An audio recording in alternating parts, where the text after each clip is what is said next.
Friday morning. The Commission's Modoc translator, Toby Riddle, has heard rumors of trouble. She pleads with them not to go. Canby refuses to postpone the meeting.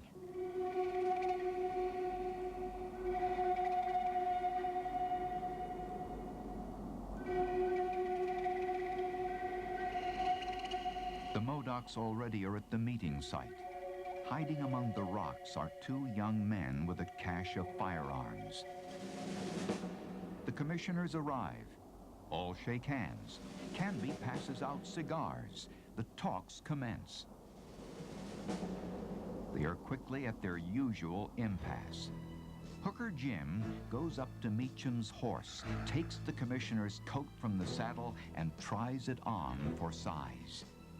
Years later, Meacham would vividly remember the chilling premonition he and the others felt at that very moment. They read their fate in Hooker's action. They realize how fearfully near the impending doom must be.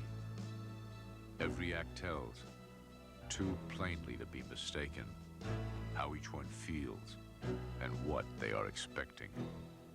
Silently, Meacham tries to signal Canby, but there's no time. Suddenly, firearms are everywhere. Captain Jack, thrusting his hand under the left breast of his coat, draws a six-shooter and shouts in a loud voice, "Otway Kotooks, all ready!" Cocking the pistol, he points at General Canby's head, touches the trigger, and explodes the cap, but does not the powder. Quickly, he revolves the cylinder and again presents it to the petrified general, who stands unmoved.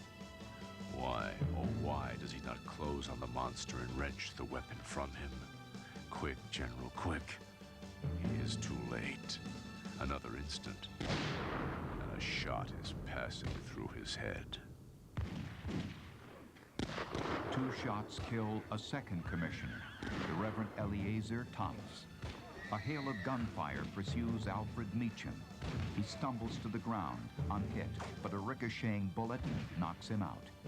Thinking he's dead, the Modocs strip and begin to scalp him. Meacham is saved when the Commission's Modoc interpreter, Toby Riddle, yells that soldiers are on the way.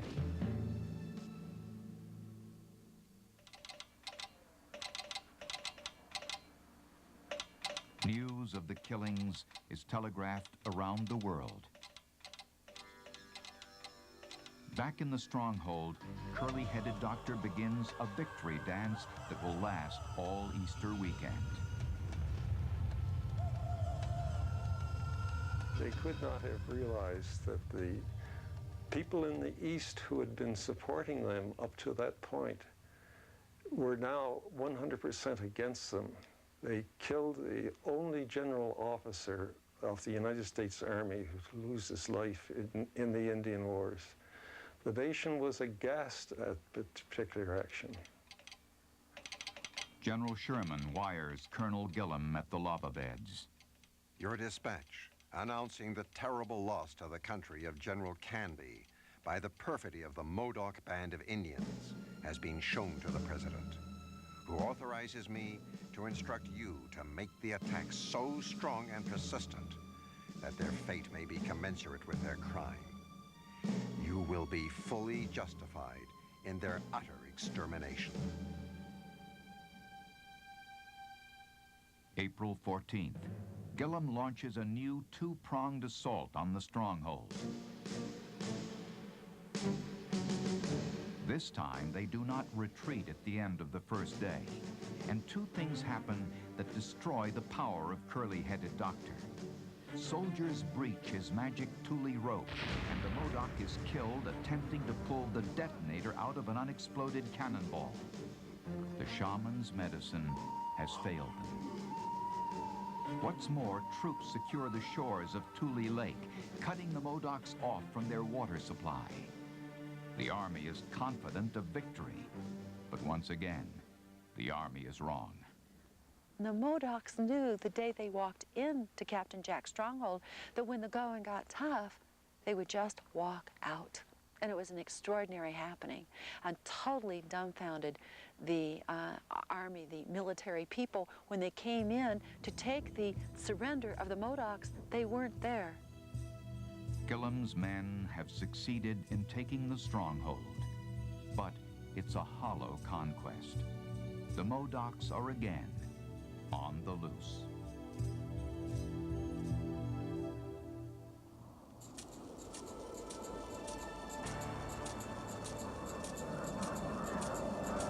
April 26, 1873. Captain Jack and the Modocs have fled south. Colonel Gillam decides to send a scouting party in the same direction. They are to go to a promontory now called Hardin Butte to see if it will make a good artillery position. The Modocs get there first. Jack, Scarface Charlie, and 24 warriors await the arrival of 64 officers and men, including Captain Evan Thomas and Lieutenant T.F. Wright. They had marched out there to the base of the butte. It was noon, and they stopped to eat lunch. And the Indians thought they were crazy, because they were all on the ridge up above them, looking down. And here were these fellows, some of them even took their shoes off because they'd been marching through those rocks and it was hard on their feet. Had no sentries out. Thomas starts to climb the butte to signal Gillam's camp that they have seen no Indians. That's when the shooting begins.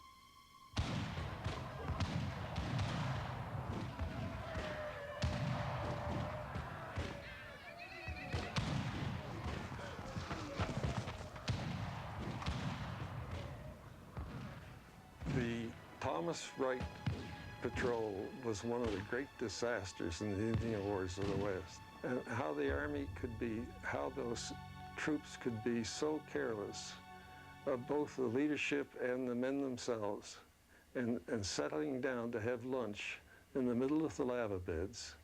And the Indians did not necessarily have to be any supermen to just wipe out that entire patrol.